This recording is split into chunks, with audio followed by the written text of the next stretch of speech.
All right, so let me explain to you what hypnosis is. I don't like the word. I'll be honest with you. And I've had long conversations with other hypnotists out there that are clinical hypnotists. When you say the word hypnosis, most people equate it to things that have nothing to do with what I do. It's kind of like a lumberjack. Let's say everybody thought when you heard, oh, I'm a lumberjack. Let's say everybody thought when you said that you go out and kill small animals. So you go up to somebody, well, I'm a lumberjack. And they're like, oh, no, I don't kill small animals. I cut down trees. So I'm always having to explain what it isn't, and then I can explain what it is. I also use something called NLP, which is neuro-linguistic programming techniques. So when I say that, well, we're going to use some NLP today. Oh, okay, what's that? So you can start right where, hey, what's that? Instead of telling them what it isn't. So why we have this misperception of hypnosis is because of stage shows and movies, okay?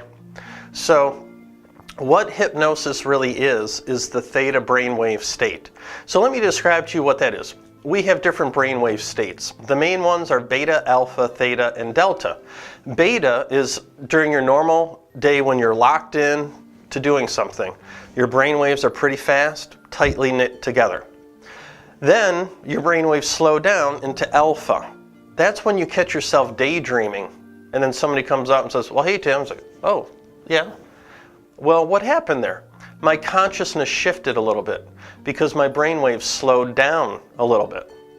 Underneath that is the theta brainwave state, or hypnosis. So what is that? If you've ever driven your car, you reach your destination, you're like, how did I get here?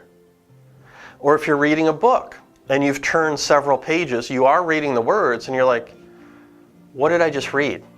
Or remember back in school when the teacher's, talking on and on and on, then all of a sudden you kind of come back and you're like, anybody notice I wasn't here? Did I drool on the desk? That's because your brainwaves slowed down into theta. And then below that is delta, where you fall asleep. And that's the conscious mind just going off. When you wake up, the conscious mind comes back, you're into theta, and you climb that ladder. I kind of refer to this as shifting. Our consciousness is always shifting.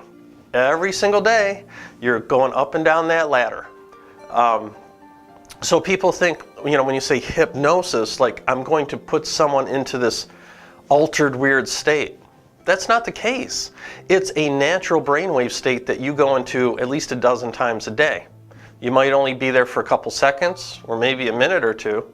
But when you're driving your car and you're in that deep hypnosis, well, why that is and why your brainwaves do speed up and slow down is because of focus. When you focus your mind, your brainwaves slow down.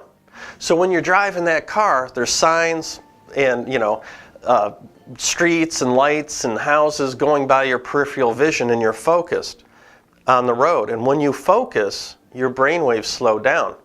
That's very, very deep hypnosis. But you're not crashing. Your eyes are wide open. Really. So that's how our minds work. That's what the brainwave states are all about. And most importantly, that's really what hypnosis is.